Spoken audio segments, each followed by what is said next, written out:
Okay, ladies and gentlemen, just so you're aware, we are live.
I like his son a lot.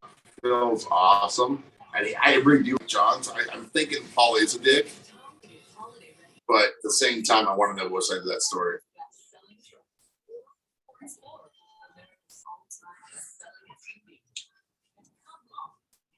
How many years you had your truck now, Twan? 3?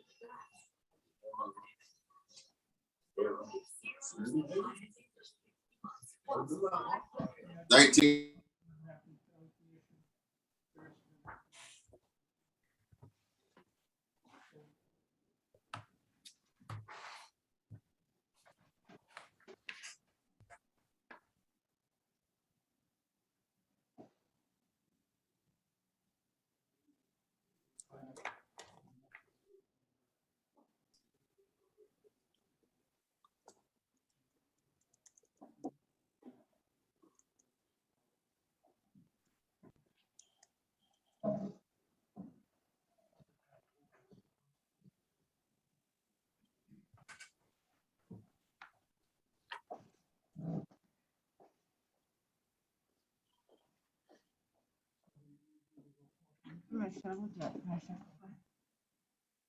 Commissioner Hunt? Commissioner Davis?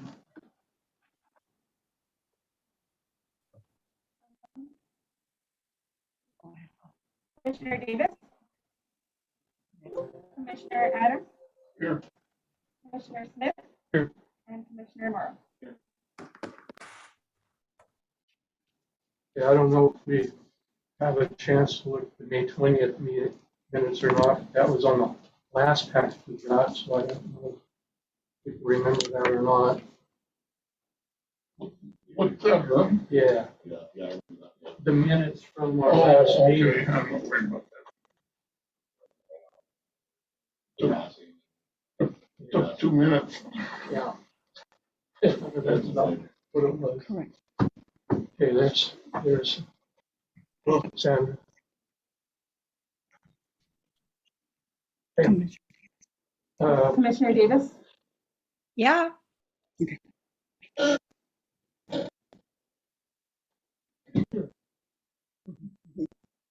I don't know because the other meeting was way back in September, and I don't know if people remember minutes or not. So I think I'll just, Just a vote, huh? yeah. Any motion to accept those minutes as they are, or should we just dispense with it? I so moved. It moved that we adopt the minutes from the May 20th commission meeting. A second. Second, favor say aye. Aye. Thank you. Okay. Now we have a public meeting, public hearing on the long plat application for 747 North Holmes, starting at 6:04. Okay, this evening, we talked about this application for 47 North Holmes. This is the only topic of conversation in this open meeting. If when you speak, if you'll say your name and your physical address here in Mapton, please. Appreciate it. And you will have 5 minutes to do your presentation. And so I'll open the floor to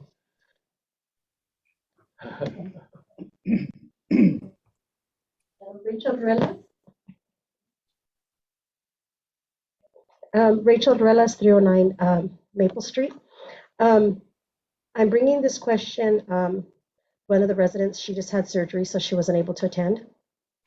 So it's for Mary Bates, and she wanted me to ask, on the flow of the sewer, what are you going to do about that? Because they were told it was going to be 35 homes, and now you're stating it's 47 homes. no, that the name of the place is Oh. 47 North Holmes. Oh, okay. There are 35 homes Okay. involved in the development. Okay. So that's what she wanted me to ask. That was question number 1. And question number 2 is, was the taxes going to go up again because of the new housing coming in? Taxes? Because of we- what? The new housing that would come in. That will give us a bigger tax base. But I'm not a pro on that, so I can't answer that question specifically. But it'll give us a bigger tax base, so that'll be good for our schools and for our community. Okay. And Because then, every one of those homes will be paying taxes, and they'll be paying real estate taxes and so on. And a portion of that goes to schools, a portion of that goes to the city. Can I elaborate on that? Yes. Maybe when we're talking about tax increase, we're talking about providing utilities to this new development. No. Well, we don't know. That's one question I have. How close are the sewer lines to that plot? How close are the water lines? And is there electrical lines? On South Street and Fern Street are the sewer lines and the water line. They're in. They're already servicing people. So yes. okay.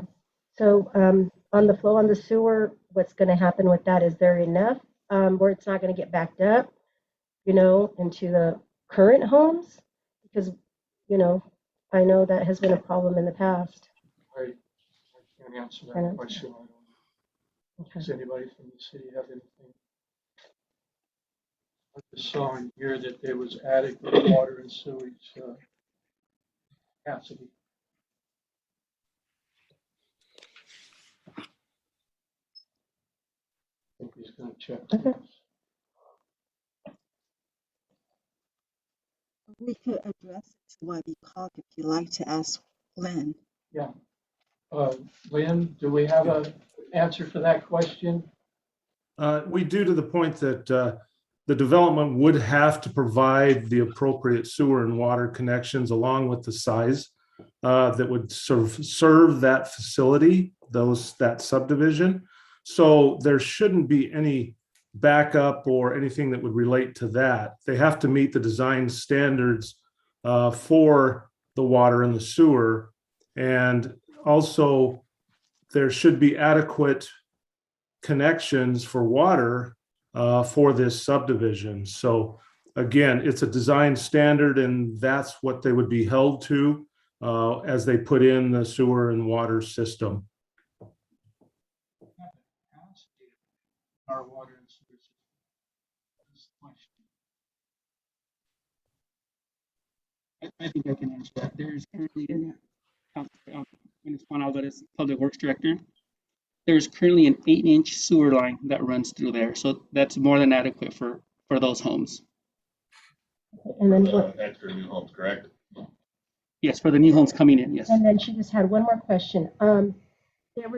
She was concerned about the traffic coming from the greenhouse that goes through the front and they go really fast. She wanted to know how the road was going to be, if it was going to be kept the same, was going to be cut off, or if there could be a roundabout in that area to slow down the traffic. There's houses now on the north side of South Street. There's 8, and there's a 5th foundation, so there's gonna be 9 homes there. As there, I don't know. Yeah, and that was her concern about the traffic, because the people that do come from the greenhouse, they do fly through there. And her concern was if it was going to be, what were the roads going to look like? Were they going to do a roundabout to slow that traffic down because everybody just flies through there? Or if they can do some kind of cutoff and just cut that road off. Well, I know that the new development is going to have a new road through that development. Cut off, looks like in front of the 4th home over here, cut halfway through so that each lot would have access, frontal access to an exit road. Okay, thank you. They can't go ahead with that development unless they meet the city's level of service for established traffic. So unless they can satisfy the city requirement for the level of service, they can't do the development. So whatever they need to do, streets, roundabout, whatever they need to do, they have to meet the city requirements. So it shouldn't be an issue other than any other city requirements on traffic, which can't necessarily be good, but they're all the same. Thank you, Rachel. By the way, congratulations and good luck to you. Well, now, we have problems filling up the water tank now. We have 64 houses. Is there going to be enough water pressure Need a for the smaller entire tank. town? What? Need a smaller tank. A smaller tank? Sorry. No, because of the faulty. I'm sorry, you didn't get it. Well, when they put the water, when they put the last well in, it was supposed to be 450 gallons, so now it ended up being half of that. And sometimes, now I live on the north side of town, and I have very little water pressure. I don't need it, but very little water pressure. It's not that much. Anybody else like to address the commission?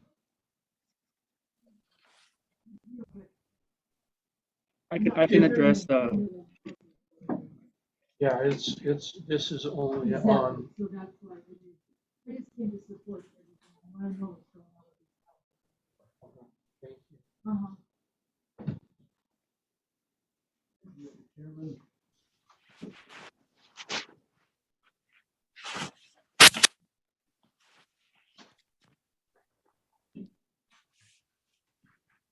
My name is Tom Durant, 521 North 20th Avenue, Suite 3 in Yakima.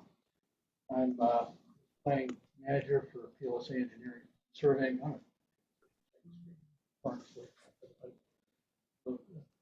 Planning manager for PLSA Engineering and Surveying. And we're representing 47 North Custom Homes, the developer, project owner. And to clarify, that's the name of the company. It's 47 North Custom Homes. As you indicated correctly, the number of lots proposed is 35. We're proposing the 35 lot single family residential subdivision consistent with the requirements for the mixed use commercial residential zone. I know there's a staff report, I've read it. It's cited that the project's consistent with the comprehensive plan. Identifies there's a need for housing in this community. It's a very low occupancy rate. concerns for which we would be addressing. And of course, it's consistent with zoning and with planning to provide residential development in this area.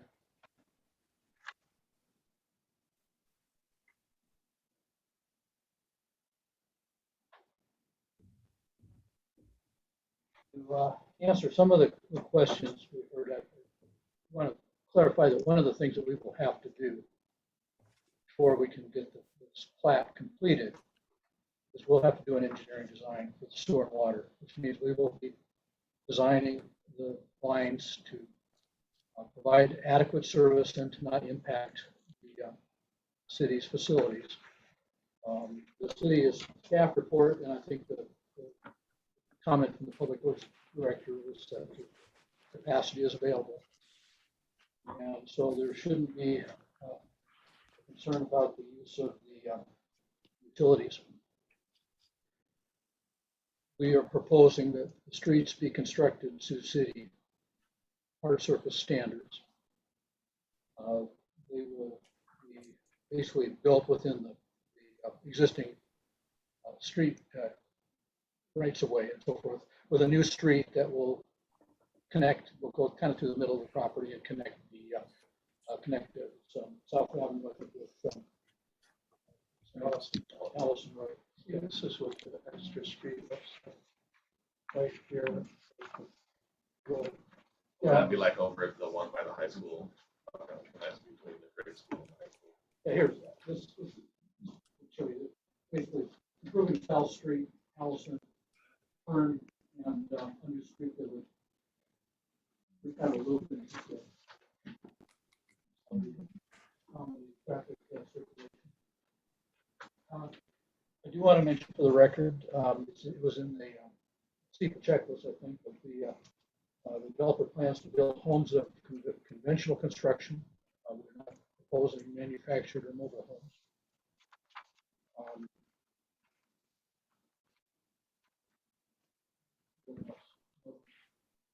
Let me, I just want to address the staff report. There are some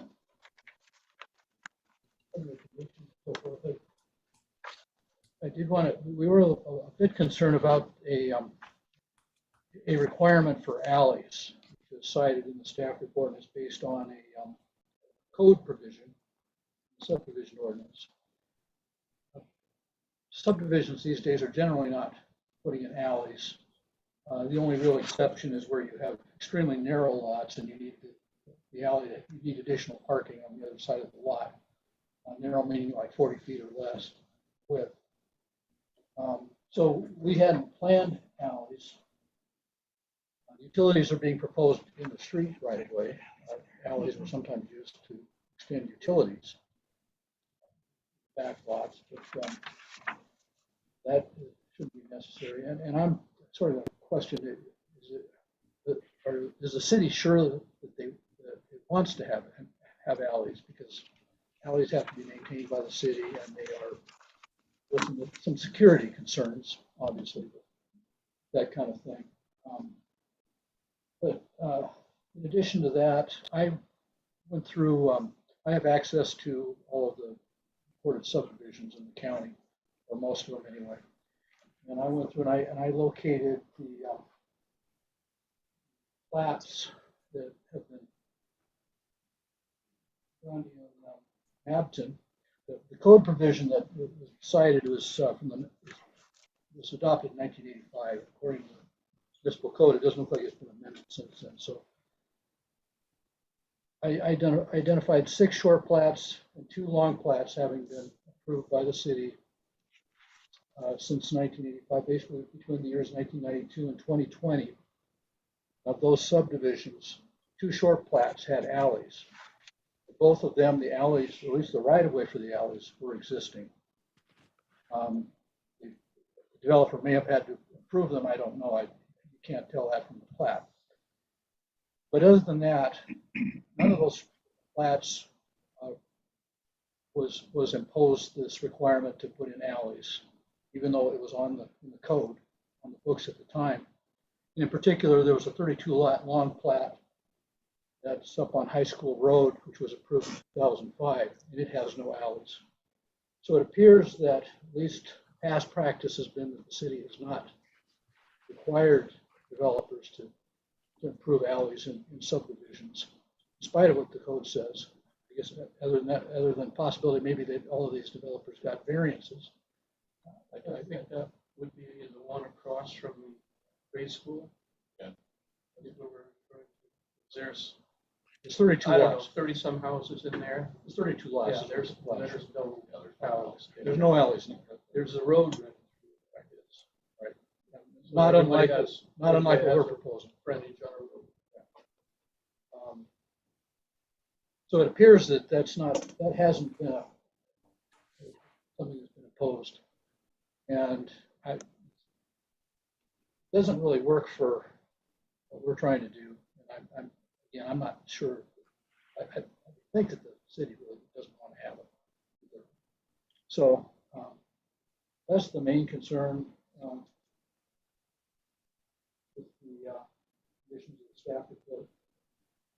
And I guess probably use it for 5 minutes, so I'll answer that. I have a couple of questions. Is this, all these going to be built at one time, or is it 10 one year and 10 the next year kind of thing? Okay, that would be a question. I see that Jordan Matilla's name is in the on the screen. I'm assuming he has access. That'd be a question I think he would be better able to answer than me. Now, my next question is, when this is completed, will it have paved roads? Yes, And that will be taken care of by the developer? that's correct. Okay, now one other question. Right now, that is an X field. Is there any plans, for instance, to leave the irrigation water system there so they won't have to use that in public wells? It says Sunnyside Irrigation District to supply irrigation water. They will? Yeah, that's part of the reading. I wasn't certain. I know that the SBID water is available. I wasn't sure what It's in here. It Yeah. says that so irrigation will be supplied by the irrigation district. That'd be a big plus for the homeowners. Yeah. Yes, and the water users, yes. Anything else for me? Any questions? Thank you, sir. Thank you. Yes, I did have one question, sorry. So, Alvarez, I'm the Public Works Director. My question is, for the water connections, I haven't seen all the plans yet, so I'm not familiar with everything you guys are installing. But are the water connection services going to have backflow preventers on them? I assume so. Isn't that a requirement? Yes, it is. It's going to have to. I can't answer specific questions about the engineering design because I'm not an engineer, and that's something that we'll be doing later. But we will be expected, I'm assuming, to construct the system to city standards. And I've always thought that backflow prevention was always a requirement. So I'm assuming that would be accommodated. Okay, thank you.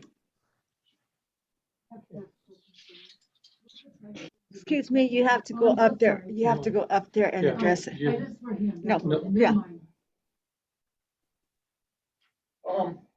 Well, I got another question now. This is going to be not in the center of town. It's going to be a little ways out. And it's a pretty good sized development. Is part of this development going to provide for some kind of a recreation area there for the homeowners? There's no plans for that. I noticed that, see the checklist, I think you've got a park practically across the street, across 6th I guess Avenue. we do, yeah. I would caution the city, again, this is kind of the same comment I would have for alleys. You really don't want to start putting parks in every one of your developments because, again, you're having to deal with maintenance. Hey, now what about landscaping? These will be, I mean, I know we're gonna have individual homes, but for instance, trees along some of the roads. things like The that. owner is responsible for the landscape. That's what it says. yeah, this is gonna be your typical subdivision, that the homeowner will plant in lawn and trees and whatever that they, you know, that they want, as far as landscaping.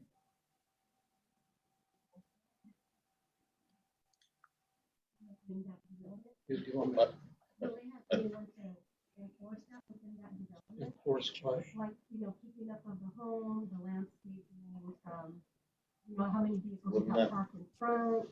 Wouldn't that be, city council, something like that should be in place already for city council, right? That they, I guess, when you see the signs for, you know, yard of the month or whatever, I'm sure that has to be a city ordinance, I would assume.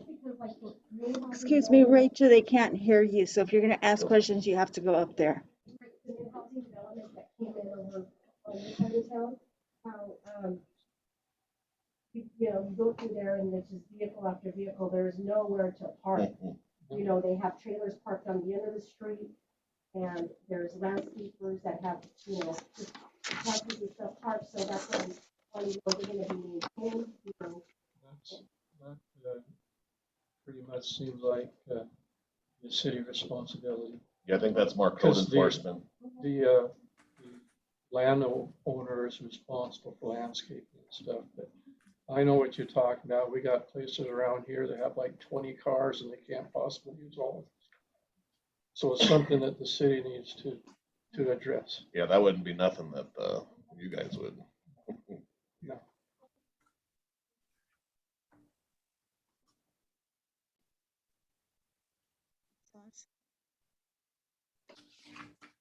Do we have anyone else that wants to participate?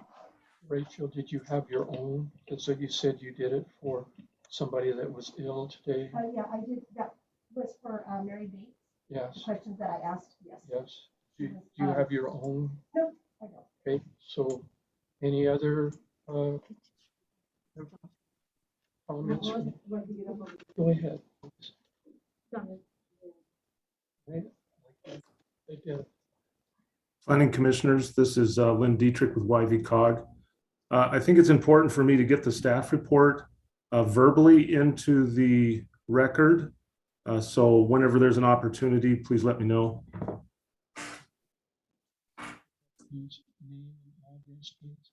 My name is Ann Morales, and I live on 304 Third Avenue.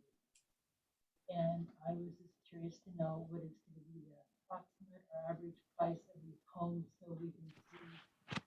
It's terrible, but the quality or whatever of the economical value of the people moving in. That makes sense. Saying it now. In here, it says these homes will be manufactured, stick-built, Yeah. not mobile homes, not prefab, Right. stick-built, middle-class family homes. Sir, can you expound on that?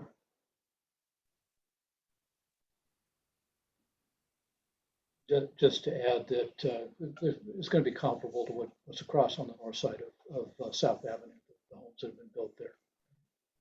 You familiar with the homes on the other side of South Avenue? No. The one on the right along the highway there. There's 4 new homes there. Rachel, I'm sure you are. I think they're in the They're- low 200s. I think Okay, they're that's what I very wanted to nice know, yeah. homes. Is what I think is sitting Yeah. there, roughly 2 to 230 somewhere, give or take a. So they're not $10,000. they're not going to be shacks. They're going to be, you know, Or that way we could know that the neighborhood would be of a good stature neighborhood. So, sure. because we just built a house and I'm, you know, want to be getting the neighborhood better than what we're Yeah. living in now. So I just wanted to make sure that wouldn't be turning into little, I don't know how to say it nicely, but that's what my main question was. So, No, I know what you're saying, but no. But like I said, those homes on the north side of the street are very nice. I've not been inside, but the outside, and and the people have fences and they've done their landscaping and stuff like that. So I don't think we have anything to fear about the quality of the homes that are going to be built. Anything else from public? Okay, Yeah, Josh, if anybody online wants to. No, ma'am. Yeah, there's no one via Zoom that wanted to say anything. Thank you. thanks, Josh. The YV cog. I do have a question. Assuming that we approve this per the recommendation, how do we get the information that the 5 conditions that were stated in the document will be completed as expected?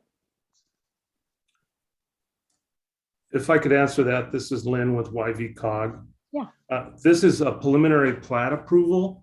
There still is the final plat approval, and these conditions would basically have to be met before they could come in for their final plat approval. So that, and also just to clarify too, the Planning Commission is making a recommendation to the City Council. So Planning Commission is not making the final decision per se. That's up to the City Council, but you're providing a recommendation to them, either to incorporate the staff report as it was presented to you, or that you can send it back to the applicant to make some changes if that's your desire, or you can make some changes to your recommendation to City Council. If you do make a recommendation that doesn't follow with what staff has provided you, you need to be sure to base it on findings that you have that it relates to code. This is a quasi-judicial application. So the applicant basically has the game plan as it's found in the zoning code and in the subdivision. So you have to be sure that if you make any changes or additions that you want to make in a recommendation to City Council, that you substantiate that. So hopefully that helps. It does, it does.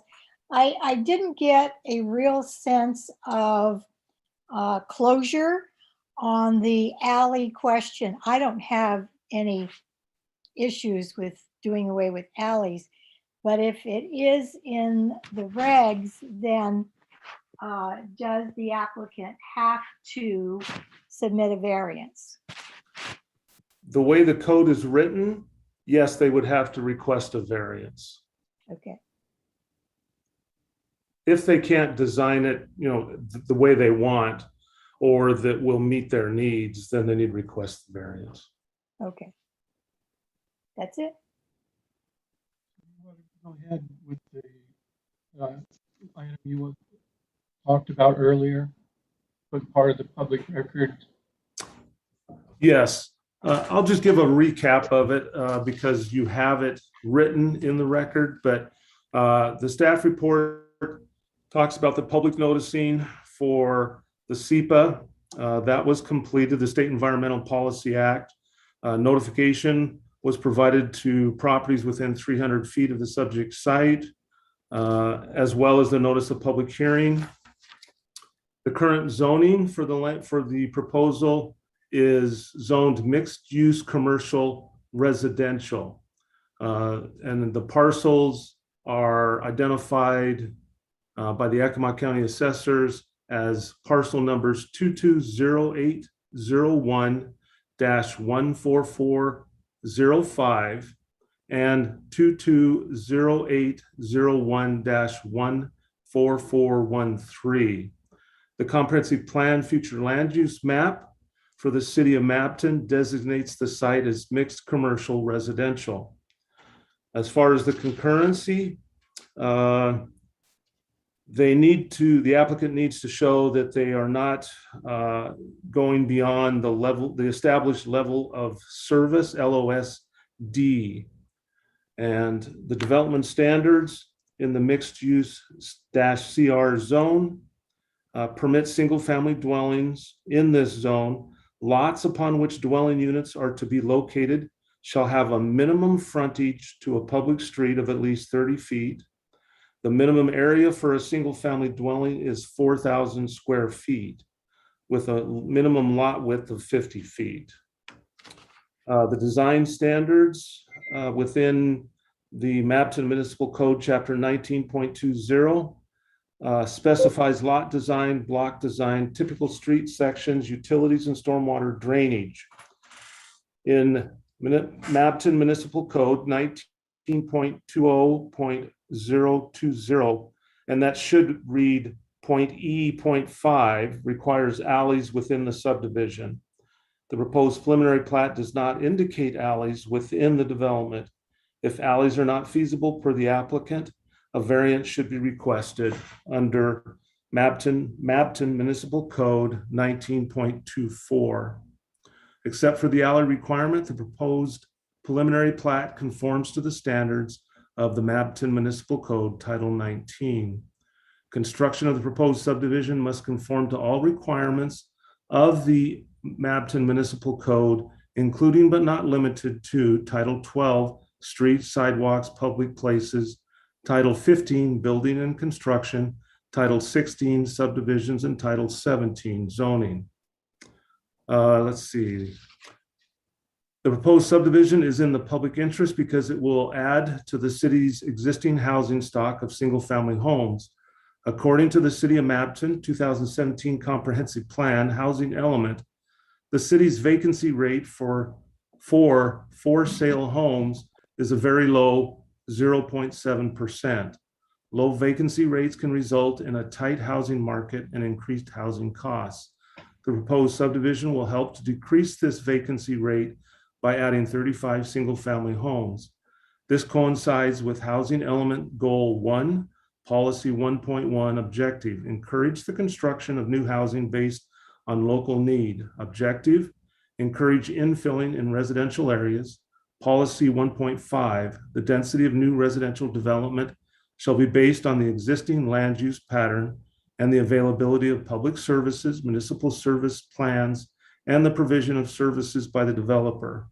Policy 1.5 Objective: new owner-occupied residential construction will be encouraged to address the urgent need for additional owner-occupied housing.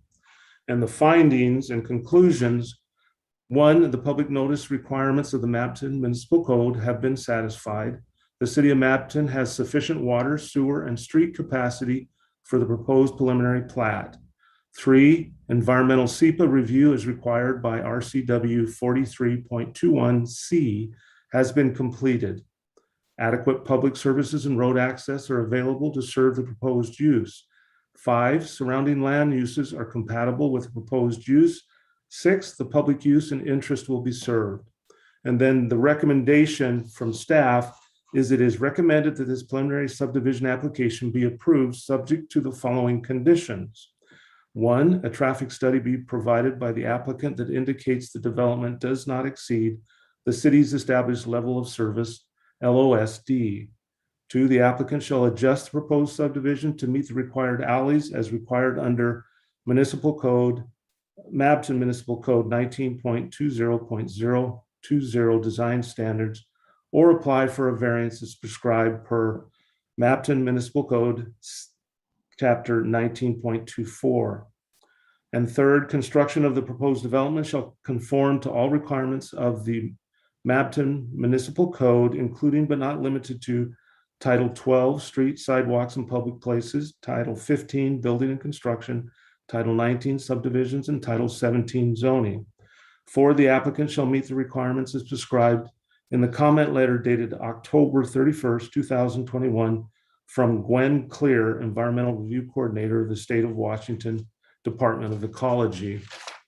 And 5, development contract is completed prior to final plat approval as required by Mapleton Municipal Code 16.16.120. And that is the staff report, so that it gets into the record. Thank you.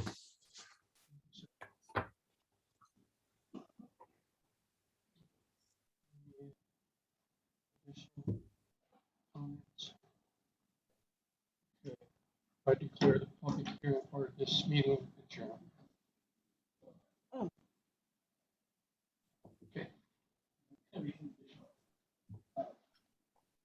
Could I get a copy of the letter when clear?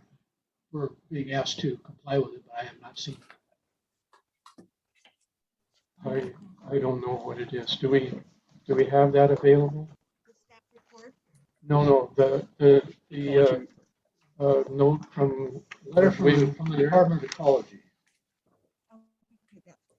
I think I have a pretty good idea what's in it, but I haven't seen it, so I don't know for sure. I'm assuming that when it says comply with the requirements of the letter, it means that whatever ecology requires, because it may reference a construction stormwater permit, but the permit isn't always required.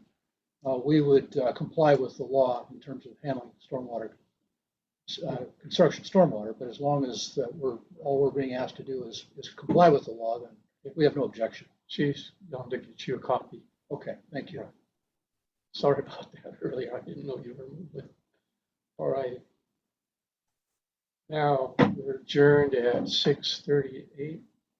Thank you very much for coming.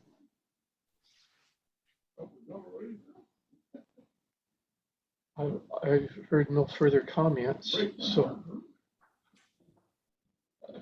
I hear a motion for us to be adjourned.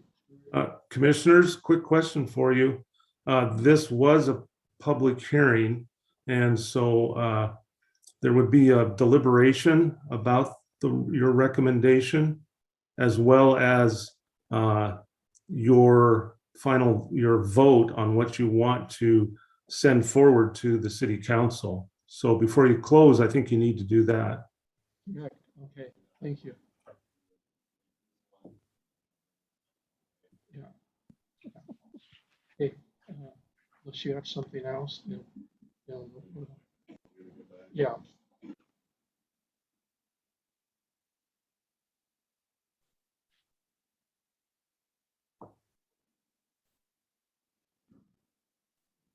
Greg, are you going to call for a vote or a discussion?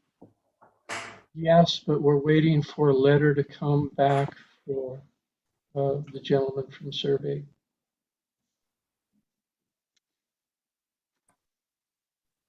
We don't get ahead of ourselves here.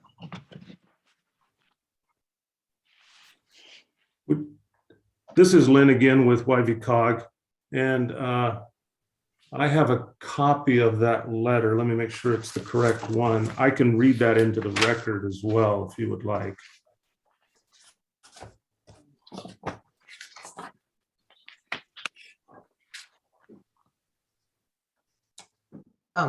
Just so that we're clear, we did print them a copy so that they would have one, but it was provided to the landowner, I believe.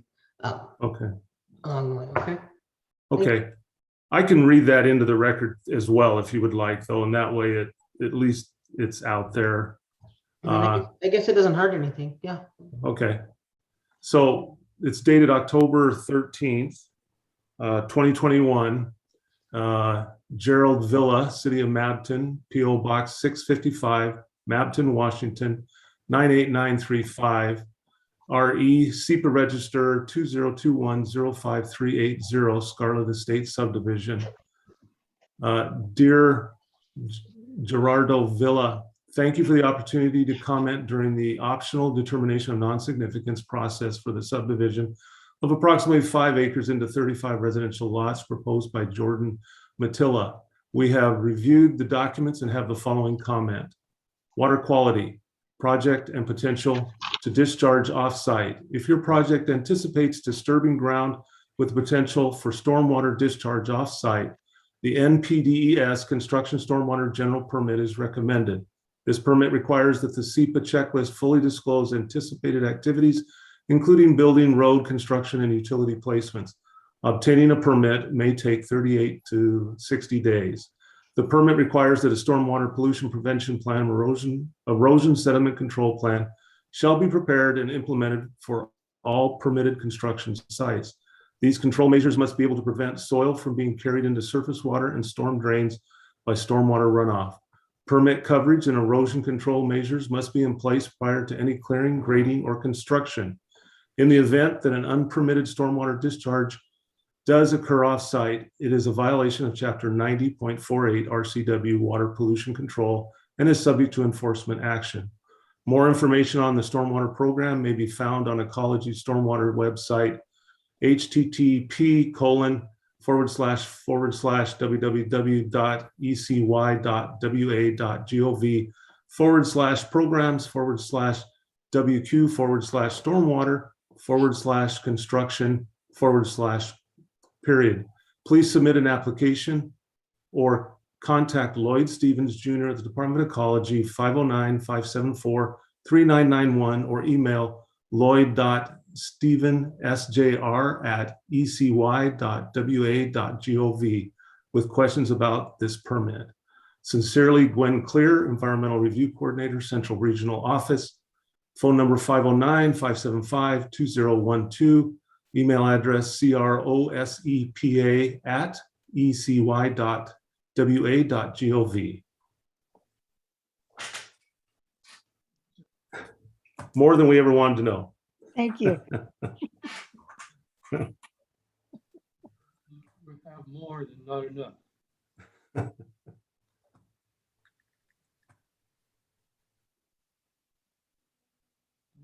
Now we're looking for a recommendation from the planning commission. Any comments here from our planning commission? Are we just giving them permission to proceed, or We're giving a recommendation to the city council.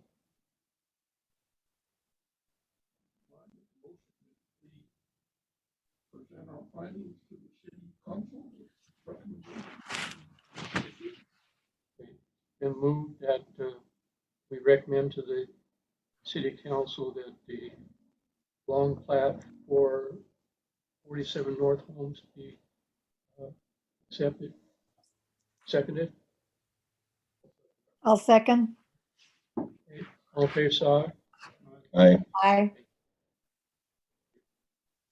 Okay, so that's approved. Steve has one last thing. Before we start with this is a planning commission matter, we could dismiss the rest of them. Thank you. On YouTube.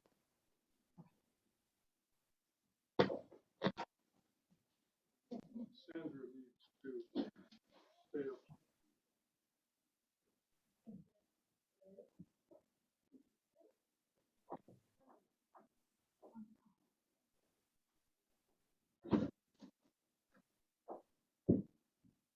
Okay, Steve, thank you. If the YV-COG wants to stay in, that's good. I think North 40 Homes could probably be excused now. Do you want everyone to be excused No, on the Sandra panel? needs to stay up. If YV-COG wants to be here, that's great. What about custom? No, they need to go away. Josh, they need to, can you hear us, Josh? Oh, Josh. Everybody else needs to go away. This is just an internal matter. Thank you. Okay, You'll have to dismiss everyone else. okay. Give me 1 second.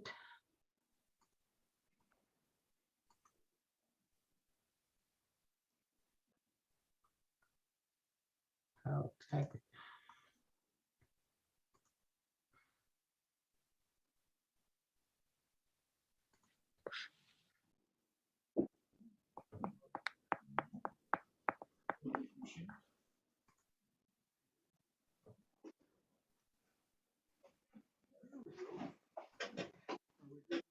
Or give us the okay, Josh.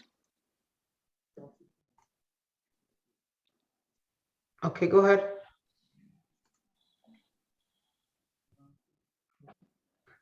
I was asked by Reagan as a pet peeve of mine, and back in the day, and I don't know if this is Washington State requirement or YV-COG from Yakima, but all of the planning commissioners at that time were required to go through a training program. And there was a reason for that, and it used to be put on by Ken Harper. And some of you may remember him, some of you maybe don't. The first one was I went to was in 06 and then 09, and then there was another in Grandview, there was another in Richland. And most of the people that get onto the planning commission, because there's few that volunteer, don't know their jobs, they don't know the responsibility, they don't know anything about the Growth Management Act, and they don't have a clue what they're supposed to do. And the first one I went to many, many years ago was scary because we actually went across the street, somebody came back with a box of colored pencils, and they started marking up the map without rhyme or reason. They don't understand the seriousness of the consequences. And so Ken Arthur was an attorney for, I think, Yakima. He put on the